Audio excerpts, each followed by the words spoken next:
السلام علیکم ورحمۃ اللہ وبرکاتہ۔ ان الحمد للہ نحمده ونستعینه ونستغفره ونعوذ باللہ من شرور انفسنا ومن سیئات اعمالنا من يهده الله فلا مضل له ومن يضلل فلا هادي له واشهد ان لا إله إلا الله وحده لا شريك له وأشهد أن محمدا عبده ورسوله يا أيها الذين آمنوا اتقوا الله حق تقاته ولا تموتن إلا وأنتم مسلمون يا أيها الناس اتقوا ربكم الذي خلقكم من نفس واحدة وخلق منها زوجها وبث منهما رجالا كثيرا ونساء واتقوا الله الذي تساءلون به والأرحام إن الله كان عليكم رقيبا يا أيها الذين آمنوا اتقوا الله وقولوا قولا سديدا يصلح لكم أعمالكم ويغفر لكم ذنوبكم ومن يطع الله ورسوله فقد فاز فوزا عظيما فإن أحسن الكلام كلام الله وخير الهدي هدي محمد صلى الله عليه وآله وسلم وشر الأمور محدثاتها وكل محدثة بدعة وكل بدعة ضلالة وكل ضلالة في النار اللهم صل على محمد وعلى آل محمد كما صليت على إبراهيم وعلى آل إبراهيم إنك حميد مجيد اللهم بارك على محمد وعلى آل محمد كما باركت على إبراهيم وعلى آل إبراهيم إنك حميد مجيد اللهم انفعنا بما علمتنا وعلمنا ما ينفعنا وزدنا علما رب اشرح لي صدري ويسر لي أمري واحلل عقدة من لساني يفقهوا قولي أما بعد فأعوذ بالله من الشيطان الرجيم إن عدة الشهور عند الله 12 شهرا في كتاب الله يوم خلق السماوات والأرض منها 4 حرم ذلك الدين القيم فلا تظلموا فيهن أنفسكم وقاتلوا المشركين كافة كما يقاتلونكم كافة واعلموا أن الله مع المتقين۔ اللہ سبحانہ و تعالیٰ کا بنایا ہوا نظام بڑی ہی خوبصورتی کے ساتھ چل رہا ہے، بڑی پائیداری ہے اس نظام کے اندر، کسی بھی لحاظ سے کسی قسم کی جھول نہیں ہے کہ اللہ پاک نے پورے سال کا ایک سسٹم بنایا ہے تو اس میں فرق آ جائے۔ اور اس کے ساتھ ساتھ اللہ سبحانہ و تعالیٰ نے ہمیں یہ بات سمجھائی ہے کہ جب سے ہم نے آسمان و زمین کو پیدا فرمایا تب سے ہم نے اس سال کے 12 مہینے بنائے ہیں، اور جہاں ہم اس سسٹم کو بنانے اور چلانے والے ہیں وہاں ہمیں حق پہنچتا ہے کہ ہم اس کو جس انداز سے چاہیں چلائیں۔ لہذا تم لوگ اس دنیا کے اندر رہتے ہوئے مطلقاً کلی طور پہ ہر لحاظ سے آزاد نہیں ہو۔ ٹھیک ہے، تم یہاں رہو، زندگی گزارو، کھاؤ پیو، موجیں بھی کرو، لیکن ساتھ ساتھ اللہ پاک ارشاد فرماتے ہیں کہ ہمارے احکامات کی پابندی بھی بہت ضروری ہے۔ لہذا جہاں تمہیں آزادی حاصل ہے وہاں تمہارے اوپر پابندی بھی ہے۔ اسی ضمن میں بڑے ہی خوبصورت انداز سے اللہ پاک نے ہمیں یہ بات سمجھائی، ان عدت الشہور عند اللہ 12 شہرا فی کتاب اللہ یوم خلق السماوات والارض۔ اللہ فرماتے ہیں جب سے ہم نے آسمان و زمین کو بنایا تب سے ہم نے سال کے 12 مہینے یہ مقرر فرمائے ہیں، اور فرمایا منہا 4 حرم، ان میں سے 4 مہینے حرمت والے ہیں۔ ذالک الدین القیم، اللہ فرماتے ہیں جنہیں ہم نے حرمت والا بنایا اور جو سسٹم ہم نے چلایا یہی اصل بات ہے۔ لہذا تم ان مہینوں کے اندر گڑبڑ کر کے، حرمت والے مہینے کو حلال کر کے اور اپنی مرضی سے اپنا نظام چلا کر کے، فلا تظلموا فیہن انفسکم، اپنی جانوں پہ ظلم مت کرو۔ حرمت والے مہینے کو تم حلال کر لو اور حلال مہینے کو حرمت والا بنا لو، یہ تو تمہاری مرضی ہوئی نا۔ پھر فرمایا ایسے کام کر کے، اللہ تعالیٰ کے احکامات کو پامال کر کے، من مرضی کر کے ان حرمت والے مہینوں کو حلال کر کے تم یہ زیادتی اپنے آپ پر مت کرو۔ وَقَاتِلُوا الْمُشْرِكِينَ كَافَّةً كَمَا يُقَاتِلُونَكُمْ كَافَّةً۔ ہاں اگر یہ مشرک لوگ آپ لوگوں کے اوپر زیادتی کرتے ہیں تو یہ نہیں ہے کہ مکمل طور پہ آپ لوگوں کے اوپر پابندی لگ گئی ہے کہ آپ ان کا مقابلہ ہی نہیں کر سکتے، ان سے لڑ ہی نہیں سکتے۔ نہیں، لڑنا ہے، ان سے مقابلہ کرنا ہے، حتیٰ کہ قتال تک نوبت آتی ہے، جنگ و جدال کی نوبت آتی ہے تو بھی یہ کام کرنا ہے۔ فرمایا وَقَاتِلُوا الْمُشْرِكِينَ كَافَّةً، یہ جو غیر اللہ کے پجاری ہیں ان سے اکٹھے ہو کے تم نے قتال کرنا ہے۔ کما یقاتلونکم کافہ، جیسے یہ آپ لوگوں سے جنگ کرتے ہیں۔ وَاعْلَمُوا أَنَّ اللَّهَ مَعَ الْمُتَّقِينَ، اگلی فائدے مند اور قیمتی بات یہ ہے، یہ بات ذہنوں میں رکھو، اللہ متقین کے ساتھ ہے۔ اللہ کی مدد ایمان والوں کو، تقوی اختیار کرنے والوں کو، اللہ اور اس کے رسول کی اطاعت کرنے والوں کو حاصل ہوتی ہے۔ یہ ایک بہت بڑا اعزاز ہے، یہ بڑا ایک قیمتی سرمایہ ہے ہمارے پاس کہ دشمن سے ٹکرانا ہے، لیکن اس کے باوجود اللہ تعالیٰ کی مدد کس کو حاصل ہوگی؟ ایمان والوں کو۔ یہ ہیں بڑی قیمتی سی باتیں۔ اب ایک طرف یہ ہدایات کہ اللہ پاک نے فرمایا کہ سال کے 12 مہینے ہیں اور ان میں سے 4 حرمت والے ہیں، ان 4 حرمت والے مہینوں میں سے 2 گزر چکے ہیں اور تیسرا جو ہے وہ جاری ہے، ذوالقعدہ، ذوالحجہ اور محرم۔ یہ 2 مہینے گزشتہ اور ایک موجودہ مہینہ جس کی آج 2 تاریخ ہے، اور ایک ماہ رجب جو شعبان سے پہلے آتا ہے۔ یہ 4 حرمت والے مہینے ہیں۔ اب کفار مکہ کا ایک طریقہ تھا کہ وہ ان مہینوں کی حرمت کو تسلیم کرتے تھے کیونکہ یہ سسٹم پہلے سے آ رہا تھا، لیکن جب کبھی کوئی ان کو ضرورت پڑتی تو کہتے ٹھیک ہے یہ مہینہ تو حرمت والا ہے، اس میں اپنا کام چلا لو، اس کے متبادل ہم فلاں مہینے کو حرمت والا کر لیں گے۔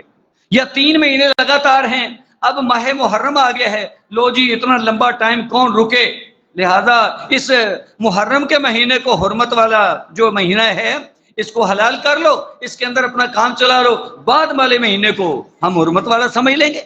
تو اللہ تعالیٰ نے اس کے اوپر سختی سے پابندی لگائی، فرمایا ایسا کام بالکل نہیں کرنا۔ تو خیر اب یہ ہمارا جو ہجری سن ہے 1445 کا آغاز ہو چکا ہے، ان سالوں کے حساب سے، اور سال کا آغاز جس مہینے سے ہوتا ہے وہ ماہ محرم ہے، لہذا 1445 کا یہ پہلا مہینہ ہے ماہ محرم۔ اب ایک لحاظ سے ہمارے لیے ایک بات سمجھنے والی ہے کہ جو بھی قومیں ہیں وہ اپنے لحاظ سے اپنے نئے آنے والے سال کو بڑے اچھے انداز سے مناتی ہیں، کوئی علیحدہ بات ہے کہ اس انداز سے منانا جائز ہے یا نہیں، لیکن ہم لوگ کیا کرتے ہیں؟ ہمیں تو پہلی بات یہ ہے کہ ہم تو غیروں کے طریقوں پہ چلنے والے ہیں کہ جب وہ لوگ وہ جنوری کے مہینے میں نیا سال اس کو بابرکت سمجھتے ہیں اور اپنے نئے جذبات اور احساسات کے ساتھ اور خوشیاں مناتے ہیں اور پتہ نہیں کیا کچھ کرتے ہیں، کسی حد تک ہم بھی ان کے ساتھ ہی ملوث ہو جاتے ہیں جو کوئی ذہن کا مالک ہوتا ہے، اور جس کا یہ ذہن نہیں ہوتا اس کو پتہ بھی نہیں ہوتا کہ ہمارا سال کون سا ہے، اسلامی سال کون سا ہے، اور اس کا کس مہینے سے آغاز ہوتا ہے، اور ہم نے اپنے آپ کو کیسے لے کے چلنا ہے۔ جو لازمی طور پہ اللہ نے زندگی سے نوازا ہے تو ہمیں بھی ایک احساس ہونا چاہیے کہ اللہ تعالیٰ نے ایک نیا سال ہماری زندگی کے اندر فراہم کیا، ہم نے بھی اپنے آپ کو نئے جذبات کے ساتھ لے کے چلنا ہے کہ جو پہلے ہم سے غلطیاں کوتاہیاں ہو چکی، اللہ نے موقع دیا، یہ ایک نیا سال شروع ہو چکا ہے، لہٰذا اس کے ادب آداب کا لحاظ رکھتے ہوئے کہ ایک تو اس کا پہلا مہینہ ہی حرمت والا ہے، ہر لحاظ سے اس کی حرمت کا خیال کریں، اور دوسرا یہ ہے کہ اپنے اندر ایک نیا جوش، جذبہ، ولولہ لے کے چلیں کہ ہم سے پہلے جو کوتاہی ہو چکی اب ہم نئے جذبے کے ساتھ اپنے دین پر عمل کرنے کے حوالے سے بھرپور انداز سے کوشش کریں گے. یہ ایک اگر ذہن میں کوئی بات ہو تو اس انداز سے ہونی چاہیے. لیکن ہمارے ہاں کیا ہوا؟ 100% پتہ نہیں ہماری قسمت میں کچھ لوگوں کے مقدر میں ہی معاملہ ایسا ہے کہ ہر لحاظ سے دین کی مخالفت اور کام وہ کرتے ہیں جو اللہ کے رسول کے دور میں مخالفین اسلام نے کیے، وہ مشرکین مکہ ہوں، وہ یہود ہوں، وہ نصارہ ہوں. لہذا نیا سال اس کا آغاز ہوا اور ہم نے اپنا ہی ایک طریقہ اختیار کر لیا، اور وہی ظلم زیادتی، پھر اس ظلم زیادتی کے پس پردہ بہت کچھ ایسے کام جو دین اسلام کے اندر ویسے ہی ناجائز ہیں، اور پھر یہاں تک وہ معاملہ ایک سلسلے کو بہانہ بنا کر کے کہ بس گویا دین کے اوپر یہ اٹیک ہے. تو لہٰذا جب ہی یہ اسلامی سال کا آغاز ہوا، پہلے دن سے ہی، بلکہ چاند نظر آیا تو رات سے ہی رونے دھونے کا سلسلہ شروع ہو گیا. بھئی ہمارے دین نے یہ سکھایا ہوا ہے کہ پورا سال یا سال کا آغاز یا پھر ایک سلسلہ جو صدیوں پرانا ہو اس کے اوپر اس انداز کا دکھ کیا لے کے چلا جا سکتا ہے؟ بہت مشکل بات ہے. ایسی کوئی چیز، کوئی بات ہمیں دین کے اندر نہیں ملتی. اور پھر بڑی بات یہ ہے کہ اپنے آپ کو اس طرح کی کمزوری اور بزدلی کی طرف لے کے چلنا، اور پھر اس آڑ میں ان لوگوں کے اوپر براہ راست اعتراضات جو کہ دین کی بنیاد ہیں. دین اسلام سب سے پہلے اس کی مثال پیش کرنے والے یا اس کے اوپر عمل کرنے والے وہ کون تھے؟ اللہ کے رسول دین لے کے آئے، اسلام آپ نے پیش کیا، لیکن کیا کفار مکہ نے اس کو قبول کیا تھا، یا یہود نے اس کو لیا تھا، یا نصارہ نے لیا تھا؟ وہ تو ہر وقت آپ کی مخالفت کرنے والے تھے. تو دین کو لینے والے وہ صحابہ کرام کی جماعت تھی. تو آج ہمیں کیا سوچی کہ ہم نے براہ راست اعتراضات ہی انہیں پہ شروع کر دی ہے. اس کا مطلب یہ ہوا کہ نہ رہے بانس نہ بجے بانسری. دین اسلام کے ساتھ ہماری کوئی دلچسپی نہیں ہے کہ دین اسلام کی جو بیس ہے، بنیاد ہے، اسے ہی ختم کر دو، پھر کون سا دین آپ کے پاس رہ جائے گا؟ اس لیے یہ سمجھنا کہ صحابہ کرام کی جماعت یا صحابہ رسول جو ہیں وہ کوئی دین سے ہٹ کے کوئی علیحدہ معاملہ ہے ان کا، ایسی بات بالکل نہیں ہے. اسی لیے قرآن مجید کو پڑھیے، رسول اللہ صلی اللہ علیہ وسلم کے فرامین کے اوپر توجہ کیجئے، تو بہت ساری روایات آپ کو اس حوالے سے ملیں گی.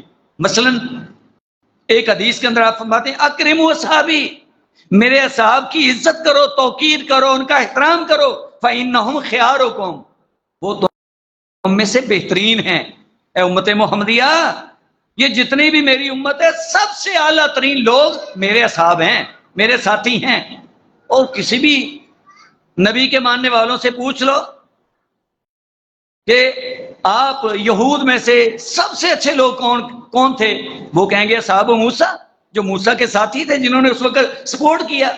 عیسائیوں سے پوچھو، اے عیسائیوں کی امت، اے عیسائی لوگوں، تم میں سے سب سے اچھے لوگ کون ہیں؟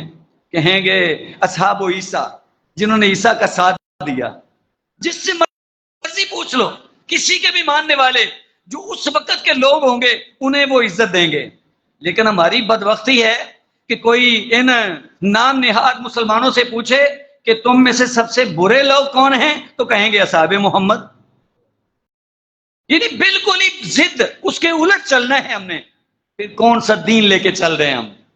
اللہ ہمیں ہدایت دے اور ایسے لوگوں کو اللہ تعالیٰ توفیق دے کہ وہ جو دین کی روح ہے اس کو سمجھیں. لہذا جب ہم تاریخ کو دیکھتے ہیں تو پھر اس سے گزشتہ مہینہ ذوالحج کا مہینہ ہے، اس کی 18 تاریخ سے یہ سلسلہ شروع ہوتا ہے. پھر اس چلتے چلتے یکم محرم آ جاتا ہے، پھر چلتے چلتے 10 محرم آ جاتا ہے.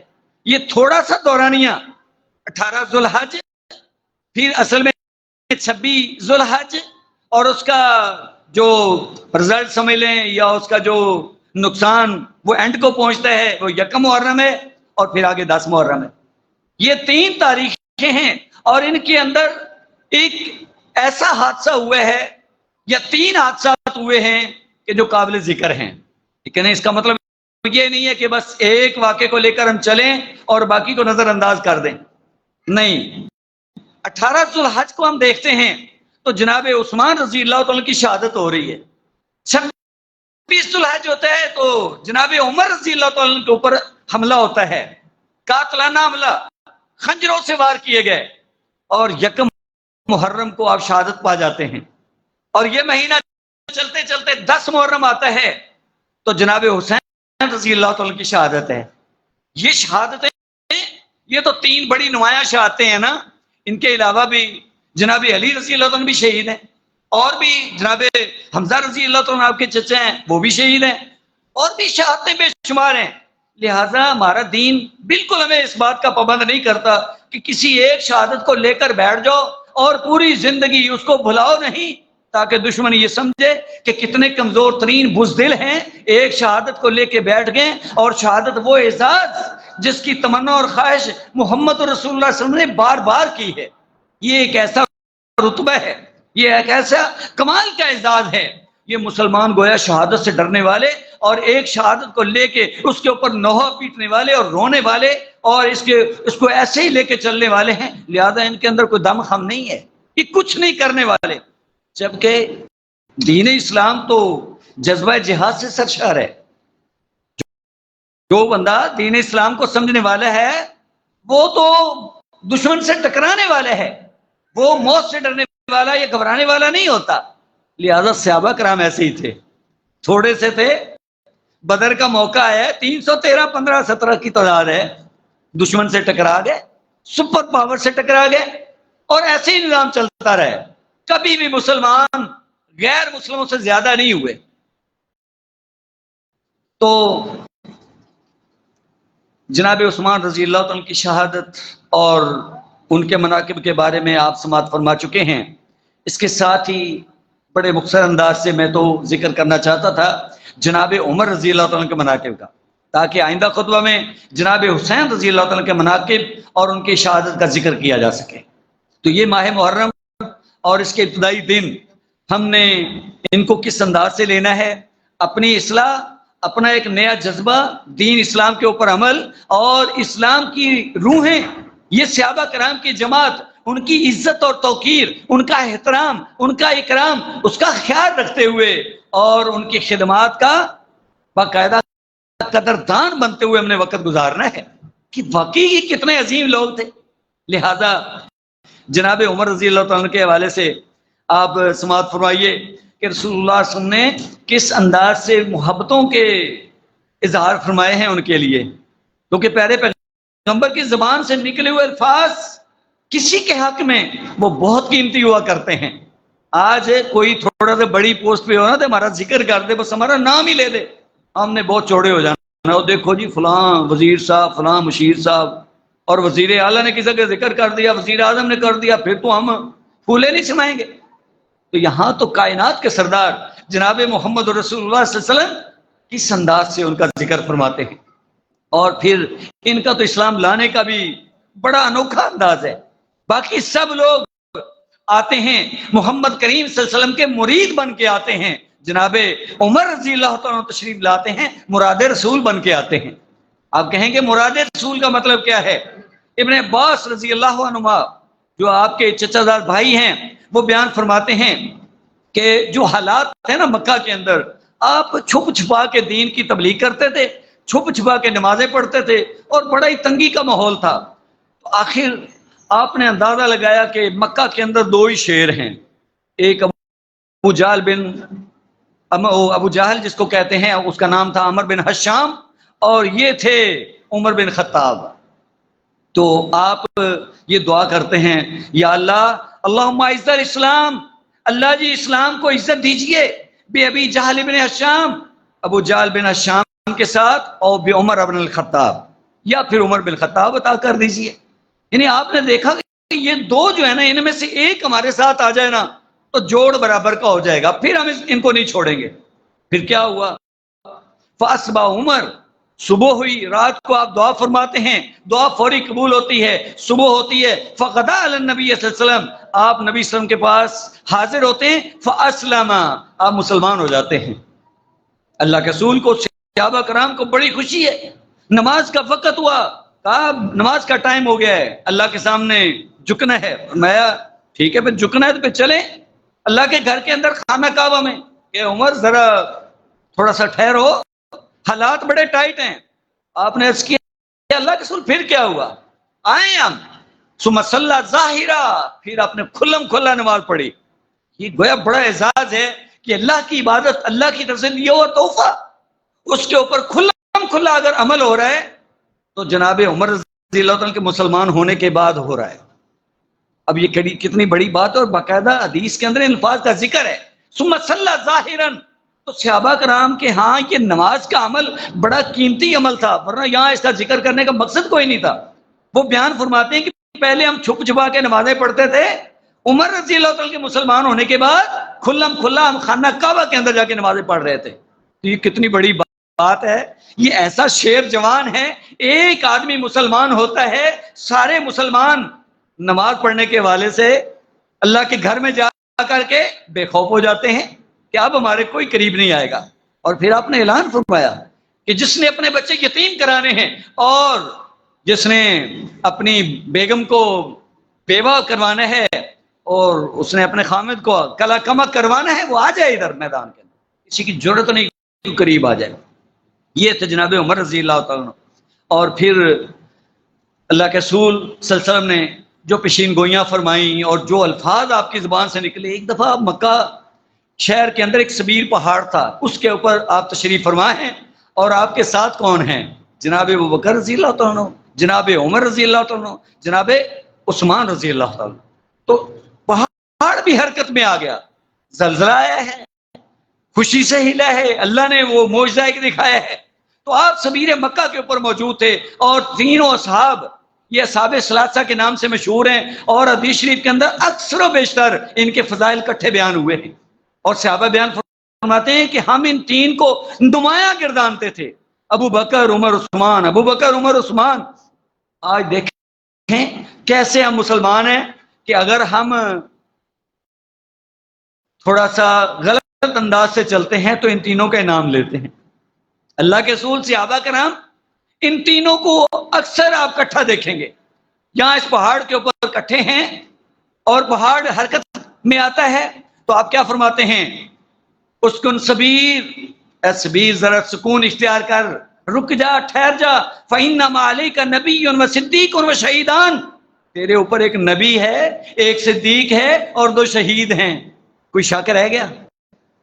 جناب عثمان رضی اللہ عنہ شہید ہیں، اللہ کے ہاں پیارے پیغمبر کی زبان سے نکلے ہے، جناب عمر رضی اللہ عنہ شہید ہیں، ان کی شہادت گارنٹیڈ ہے، کوئی بندہ ان کو دین اسلام سے خارج نہیں کر سکتا۔ لہذا کوئی اگر ان کے بارے زبان درازی کرتا ہے، کوئی غلط الفاظ نکالتا ہے، وہ اپنے ایمان کی فکر کرے۔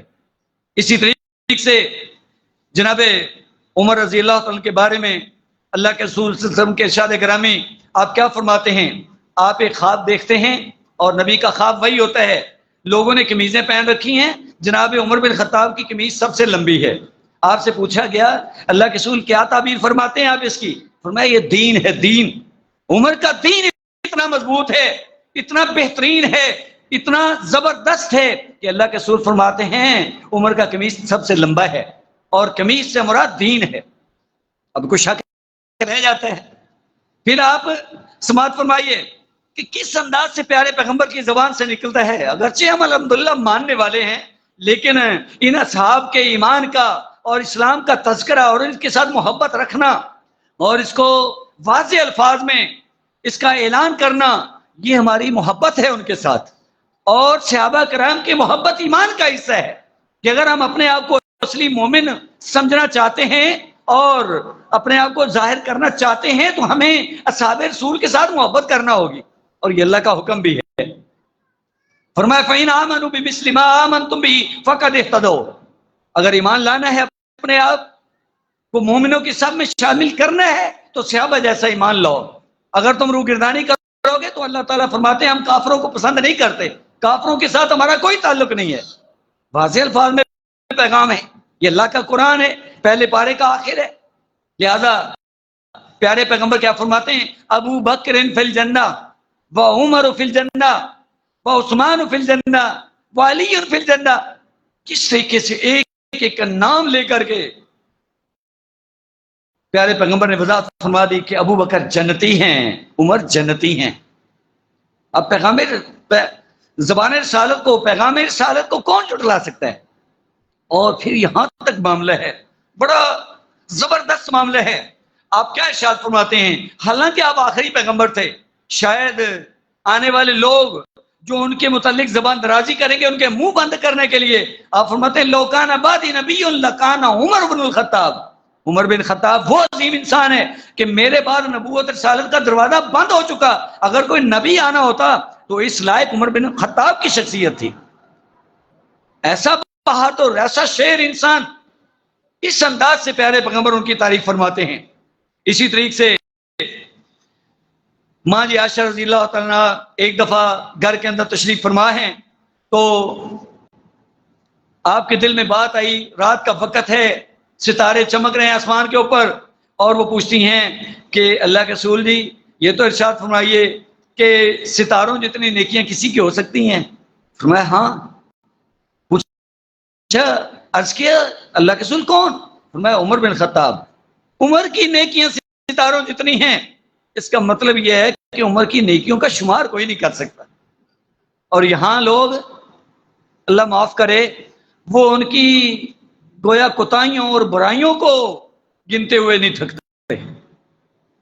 اللہ تعالیٰ ہمارے حال پہ رحم فرمائے، اللہ ایسے لوگوں کو ہدایت دے۔ تو یہ کتنی بڑی بات ہے کہ اللہ کے رسول کی زبان سے یہ نکلتا ہے کہ ستاروں جتنی نیکیاں عمر بن خطاب کی۔ ہاں وہ اگلی بات علیحدہ ہے کہ اگر وہ پوچھتی ہیں کہ میرے ابو کا کیا بنا، وہ ساری زندگی کی محنت کوشش اور آپ کے ساتھ وہ قربانیاں، فرمایا عائشہ اپنے ابو کا مقابلہ عمر سے کرتی ہو؟ وہ تو ایک رات کی طرف آ جاؤ تو بس کام برابر ہو جاتا ہے۔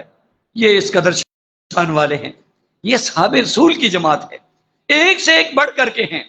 اسی طرح پھر آپ نے تسلی کروا دی، آپ معراج پہ تشریف لے گئے، سب لوگ مسلمان مانتے ہیں اللہ کے رسول معراج پہ گئے ہیں، جنت دوزخ کو دیکھے، اور آپ فرماتے ہیں اے عمر میں نے جنت کی سیر کرتے ہوئے کہ محل دیکھا بڑا خوبصورت، اور میں نے دروازے سے دیکھا اندر حور بیٹھی تھی، بڑی خوبصورت عورت بیٹھی تھی۔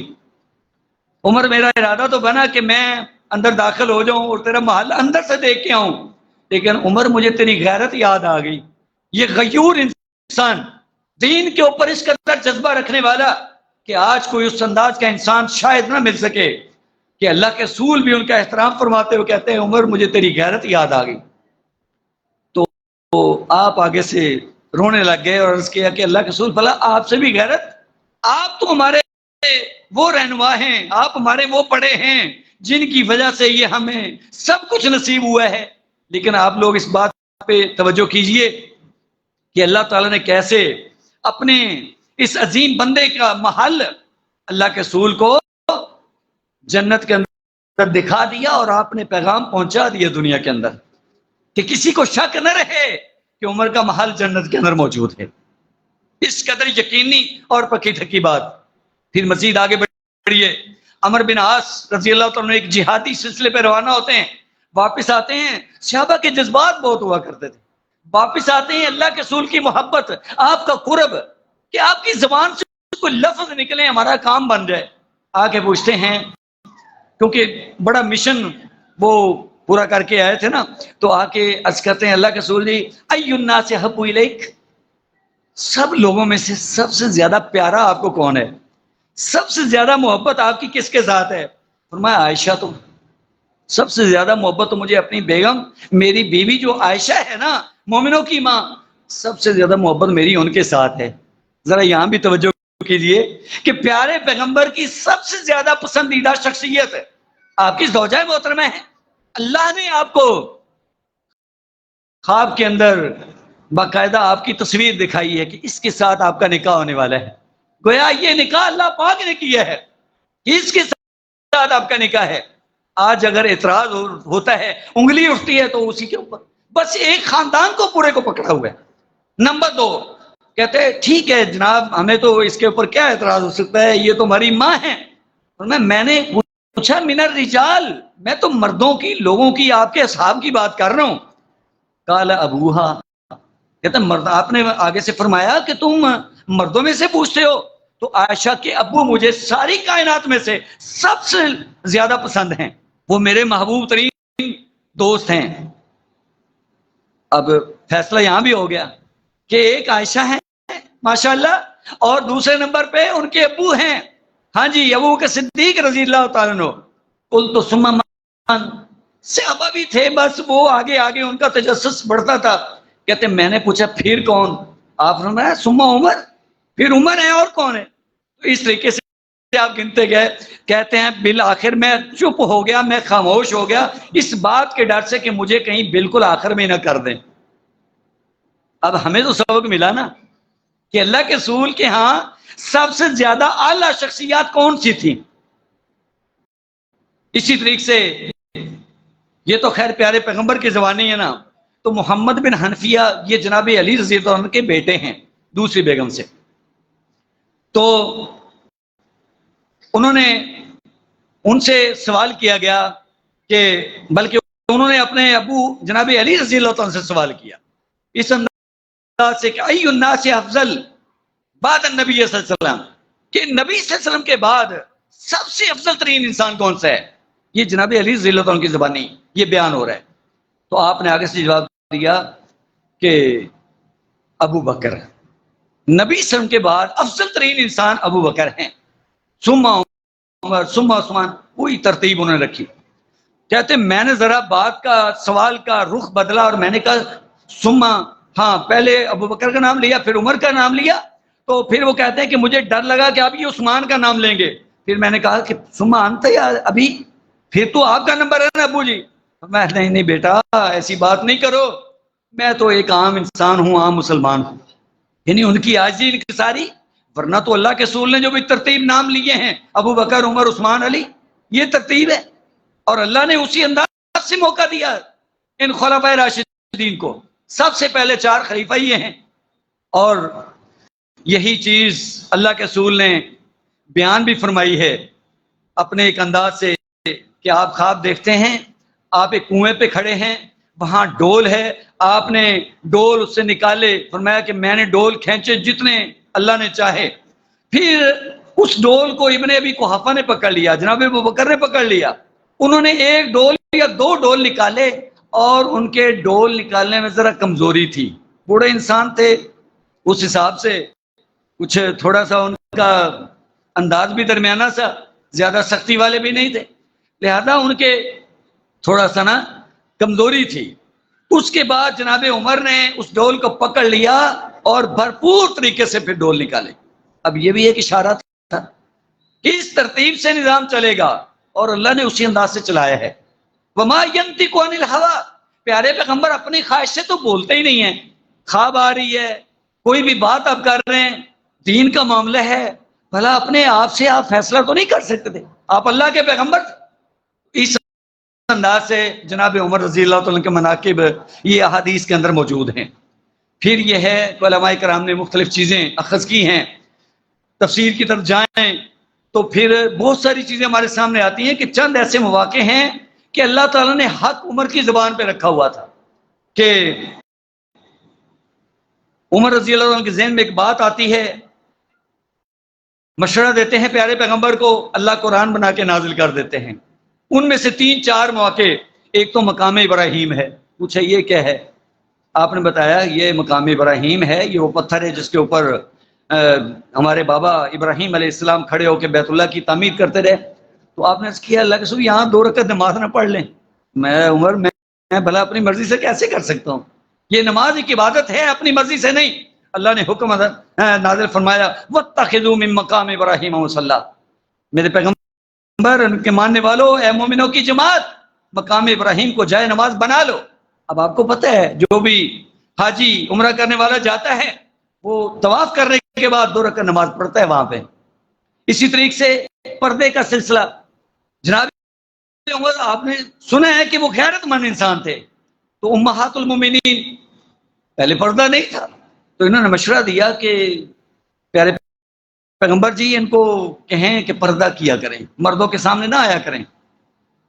آپ نے فرمایا کہ اپنی مرضی سے میں کیسے پابند کر سکتا ہوں؟ تو اللہ تعالیٰ نے باقاعدہ یہ حکم نازل فرما دیا وَإِذَا سَأَلْتُمُوهُنَّ مَتَاعًا فَاسْأَلُوهُنَّ مِنْ وَرَاءِ حِجَابٍ، جب آپ پیارے پیغمبر کے گھر میں ہیں، کوئی چیز آپ نے مانگنی ہے، پردے کے پیچھے سے مانگیں۔ پردے کا باقاعدہ حکم آ گیا اور اللہ تعالی نے آپ کی موافقت میں قرآن مجید نازل فرما دیا۔ اسی طرح بدر کے قیدی ہیں، جنگ بدر کے اندر 70 قیدی ہاتھ آئے تھے نا، تو مشورے مختلف تھے۔ جناب عمر کہتے تھے نہیں بس اللہ کے رسول ان کو فارغ کرو، گردنیں اڑا دو ان کی، انہوں نے ہمیں بہت ستایا ہے، بڑا تنگی میں وقت گزارا ہے، آج ہی ہمارے قابو آئے ہیں، 70 مارے گئے ہیں نا میدان بدر کے اندر، ان کی بھی گردنیں اڑا دو۔ باقی صحابہ کرام کا مشورہ لیا، اللہ کے رسول بھی، وہ کوئی باقاعدہ طور پہ ایسا کوئی فیصلہ تو تھا نہیں، لہذا باقی اصحاب کے مشورے کی بنیاد پہ جناب ابوبکر صدیق بھی اسی حق میں کہ نہیں بس ٹھیک ہے، ابھی ہمارا کمزوری والا معاملہ ہے، تو کیوں نہ ہو ہم ان قیدیوں کے متبادل ان سے فدیہ لے لیں، کچھ 4 پیسے آ جائیں گے، چلو ہمیں تقویت مل جائے گی۔ فدیہ لے لیا، قیدی چھوڑ دیے۔ اللہ تعالیٰ فرماتے ہیں لولا کتاب من اللہ سبق لمسکم فیما اخذتم عذاب عظیم، یہ اللہ کی طرف سے تقدیر نہ ہوتی، یہ جائز ہے، کوئی مسئلہ نہیں ہے، لیکن جناب عمر کا مشورہ اس قدر قیمتی ہے کہ اگر یہ اللہ تعالیٰ کی تقدیر میں بات نہ ہوتی کہ واقعی ایسے ہی ہونا تھا، تو تمہیں یہ جو تم نے کافروں کو ابلائش کیا ہے اور ان کو پیسے لے کے چھوڑ دیا ہے، تمہیں بہت بڑا عذاب پہنچ جاتا۔ اب اس میں اگرچہ کوئی پکڑ نہیں ہوئی، لیکن ایک اشارہ تو ہے نا کہ کام کوئی اتنا مناسب نہیں تھا، اور واقعی اگر ان 70 کو بھی اڑا دیا جاتا تو شاید ان کو دوبارہ جرأت نہ ہوتی ادھر منہ کرنے کی، کیونکہ وہ 1 سال کے بعد دوبارہ پھر تیاری کر کے آ گئے تھے مشرکین مکہ۔ تو اس انداز سے یہ جناب عمر رضی اللہ تعالیٰ کے مشورے اللہ تعالیٰ قرآن بنا کے نازل کرتے رہے، لیکن اس قدر عظیم انسان کہ جس کی حکومت جو ہے 22 لاکھ مربع میل تک بڑی تیزی کے ساتھ اسلام پھیلا، اور بڑی دور دور یہ اسلامی فوجیں پہنچی کہ اس عظیم انسان